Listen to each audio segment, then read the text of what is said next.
Assalamualaikum warahmatullahi wabarakatuh. Berjumpa lagi dengan saya Fendi Hidayat. Pada kesempatan kali ini saya akan membahas tentang website dan blog. Sebenarnya apa sih website itu? Secara definisi sebenarnya website merupakan kumpulan dari berbagai macam halaman situs yang terangkum di dalam sebuah domain atau subdomain yang berada di dalam World Wide Web dan tentunya terdapat di dalam internet. Nah, halaman website biasanya berupa dokumen yang ditulis dalam format HTML atau Hypertext Markup Language. Jadi semua tampilan yang ada di browser itu sudah ditranslate ke dalam HTML dan ditampilkan ke bentuk yang indah oleh browser supaya penggunanya bisa lebih memahami konten di dalam web itu sendiri. Website ini sendiri pertama kali dibuat oleh tim Berners-Lee pada akhir 80-an dan baru online pada tahun 1991. Nah, sebenarnya ada beberapa unsur yang dimiliki oleh website. Yang pertama adalah domain. Nah, domain ini seperti merek pada suatu website. Biasanya ketika kita mengakses sebuah website, kita sebenarnya mengetikkan alamat web. Nah, alamat web itulah domain dari website itu sendiri.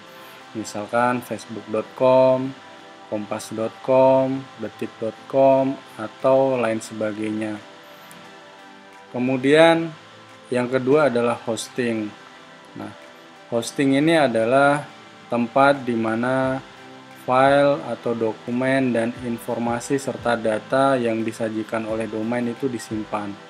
Jadi semua dokumen, data, dan hal-hal yang akan ditampilkan ke dalam website itu disimpan di hosting atau sederhananya server seperti itu.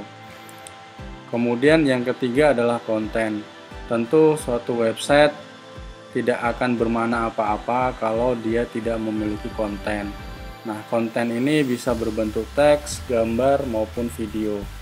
Jadi apa yang ditampilkan di dalam website itu, itulah yang disebut dengan konten. Jadi tiga unsur website ini satu sama lain saling melengkapi dan saling membutuhkan. Kemudian kita akan membahas lanjutan tentang unsur dari website itu, yaitu domain. Tentu teman-teman sudah kenal seperti Facebook, di belakangnya ada .com, kemudian ada situs online, situs berita online, batamnews.co.id, atau misalkan pemkobatam.gov, dan seterusnya. Nah, itulah yang disebut dengan domain. Domain-domain ini bisa kita beli dan bisa kita pesan di berbagai penyedia jasa domain dan juga di beberapa tempat yang teman-teman bisa temukan, cari saja di internet. Yang selanjutnya adalah web hosting. Nah, web hosting ini juga tidak kalah pentingnya dari domain, karena kalau domain itu kita perlukan karena secara naluri manusia itu lebih gampang mengingat teks, tulisan, atau kalimat dibanding dengan numerik. Sebenarnya yang dipahami oleh komputer itu numerik, cuman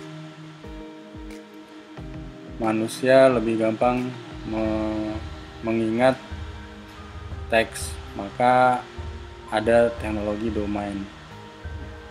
Selanjutnya kalau hosting ini tempat menyimpan berbagai file dan data yang akan kita tampilkan ke web kita. Nah, di dalam hosting sendiri ini ada beberapa jenis. Teman-teman bisa lihat di situ ada VPS hosting, shared hosting, dedicated hosting, dan dedicated server. Apa sih sebenarnya? Nah, kita mulai dari shared hosting. Nah, share hosting ini adalah jenis layanan web hosting yang digunakan secara bersama-sama oleh lebih dari satu pengguna dalam satu server hosting. Artinya dalam satu server share hosting bisa terdapat beberapa pengguna yang saling berbagi resource. Masing-masing dari pengguna tersebut memiliki ruang penyimpanan dan hak aksesnya sendiri-sendiri. Nah, sederhananya share hosting ini mirip seperti kamar kos. Jadi ada satu rumah besar atau server besar yang mana dibagi menjadi beberapa ruang dan bisa dipakai oleh beberapa orang. Seperti itu. Kelebihan dari share hosting ini murah karena dipakai bersamaan, kemudian juga mudah digunakan dan efisien, dan biasanya penyedia layanan ini juga memiliki dukungan 24 jam. Cuman kekurangannya itu memiliki batasan, di mana dalam hak akses dan kapasitas penyimpanan serta sistem operasinya kita tidak bisa menentukan, karena biasanya terbatas oleh layanan yang disediakan. Yang kedua adalah riskan. Nah, ini berkaitan dengan keamanan dari server itu sendiri. Kemudian yang ketiga, hanya mampu menampung sedikit pengunjung. Nah, karena resource-nya terbatas dan harus saling berbagi, biasanya share hosting ini hanya mampu menampung sedikit pengunjung dalam waktu satu kunjungan. Karena ini menyesuaikan dengan spesifikasi dari server yang disediakan oleh share hosting itu sendiri. Yang kedua adalah VPS hosting atau Virtual Private Server.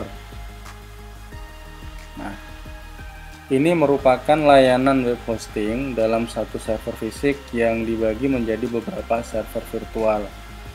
Hampir sama dengan share hosting, di sini kita masih harus berbagi resource dari server fisik, namun hak akses atau server virtual sepenuhnya ada milik dari satu pengguna. Nah, VPS ini satu level di atas share hosting, di mana VPS biasanya digunakan oleh webmaster yang levelnya sudah advance dan traffic pengunjung dari website yang dikelolanya pun sudah cukup besar. Kelebihan dari VPS ini, dia fleksibel karena kita lebih bebas bisa mengkustomasi server kita sendiri, seperti memilih sistem operasi yang dipakai apa, hingga aplikasi yang akan digunakan bisa disesuaikan dengan kebutuhan. Nah, administrasi penuh server virtual di mana kita memegang hak akses tertinggi sebagai administrator dan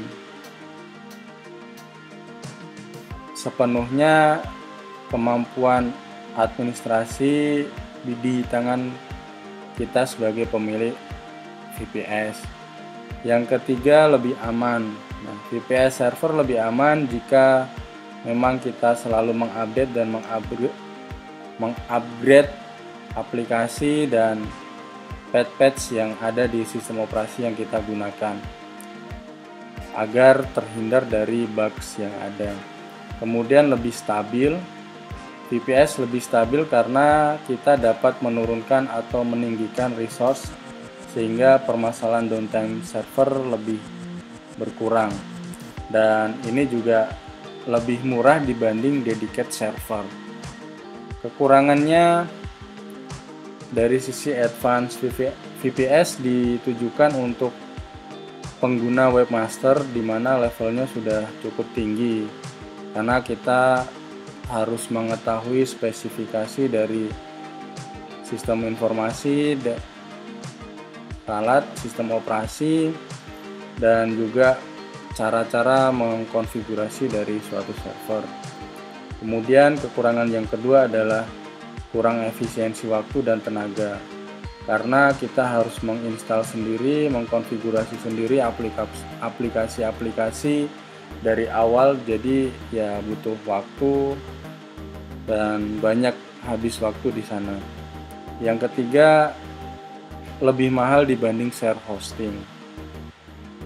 Nah, kemudian jenis web hosting yang ketiga yaitu dedicated hosting dan dedicated server. Dedicated hosting dan dedicated server ini memiliki nama yang hampir sama, sehingga banyak orang yang menyamakan kedua layanan ini. Namun sebenarnya kedua ini memiliki perbedaan yang cukup signifikan.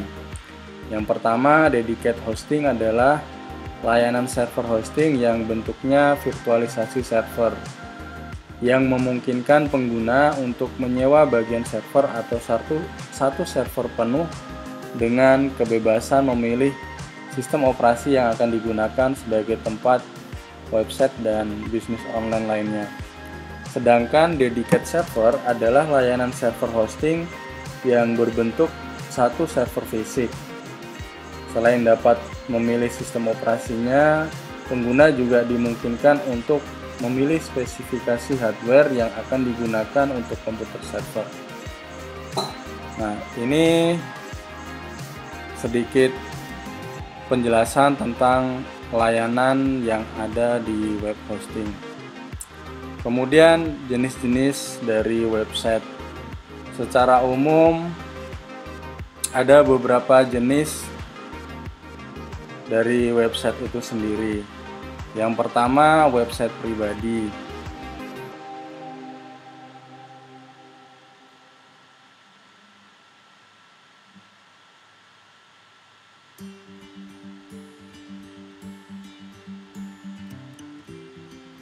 Nah,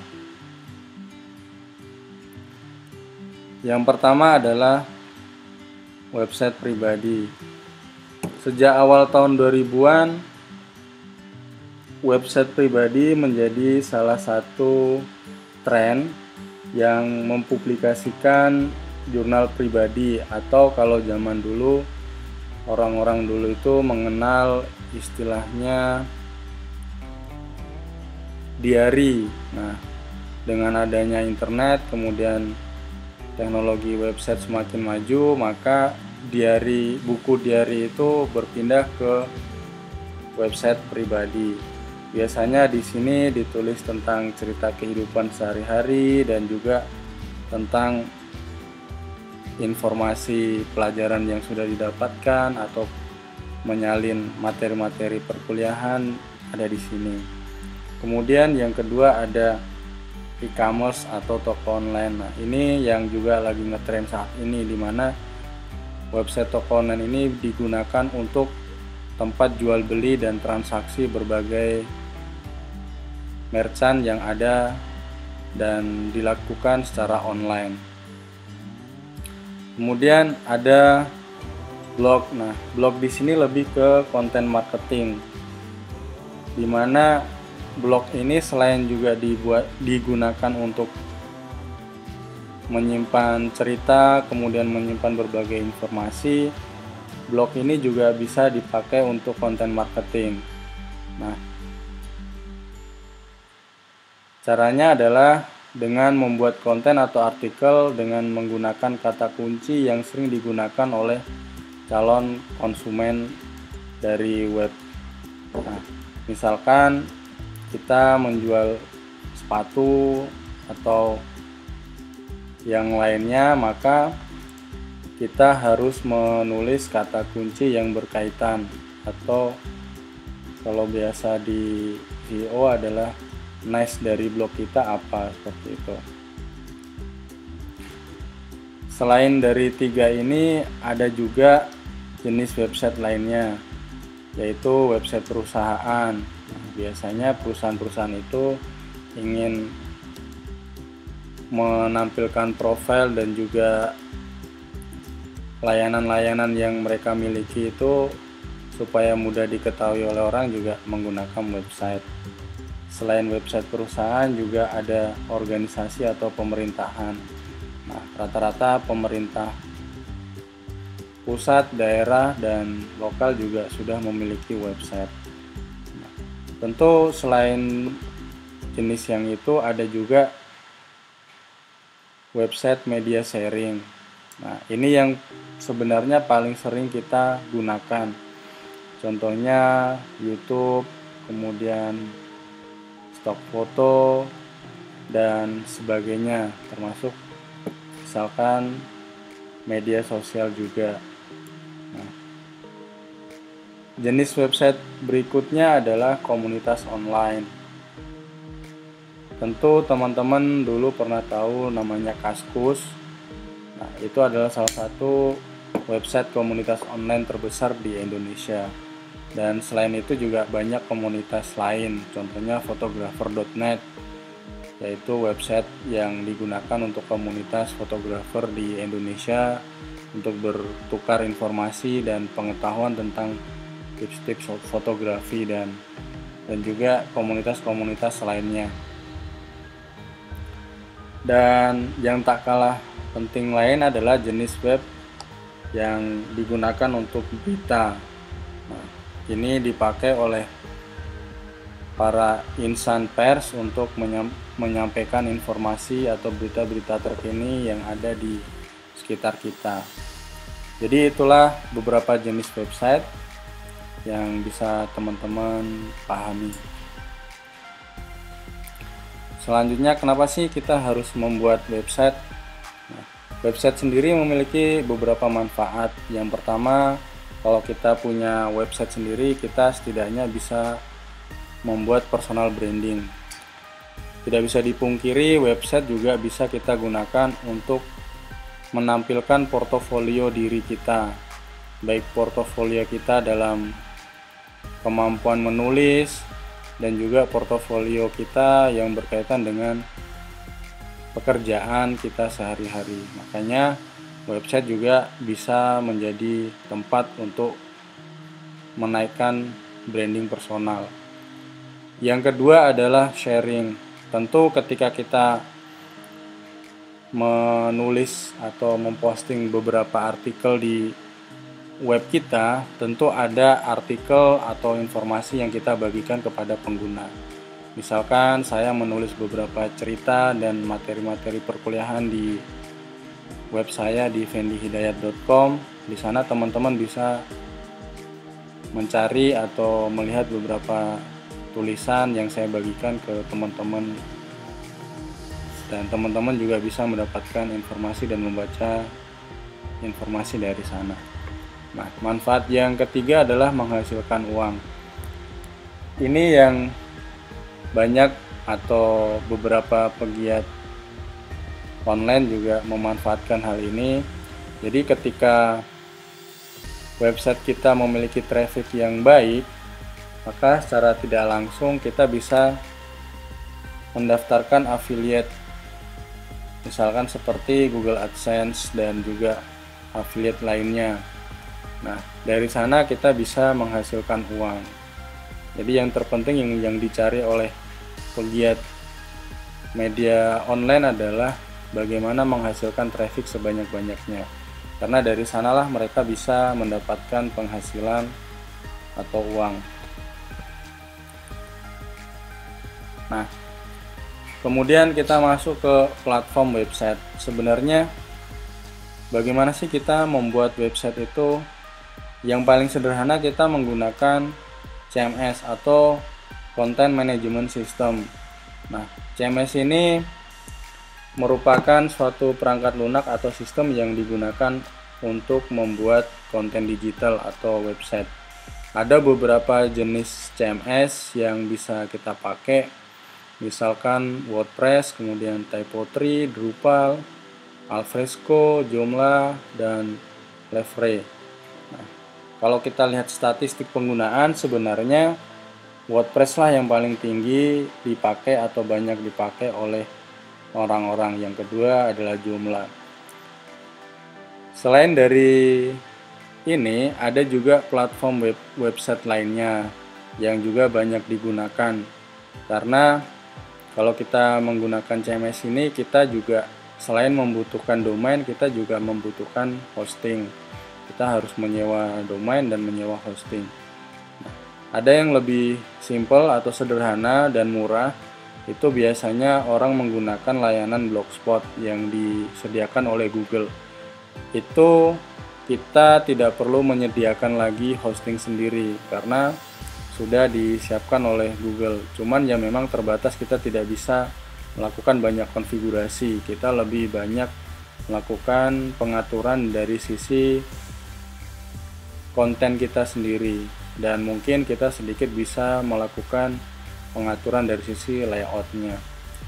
Jadi inilah pengantar kita tentang materi website dan blog. Sampai ketemu pada materi berikutnya. Jangan lupa like, komen, dan subscribe jika video ini bermanfaat bagi teman-teman sekalian. Sampai ketemu di video berikutnya. Saya akhiri. Assalamualaikum warahmatullahi wabarakatuh.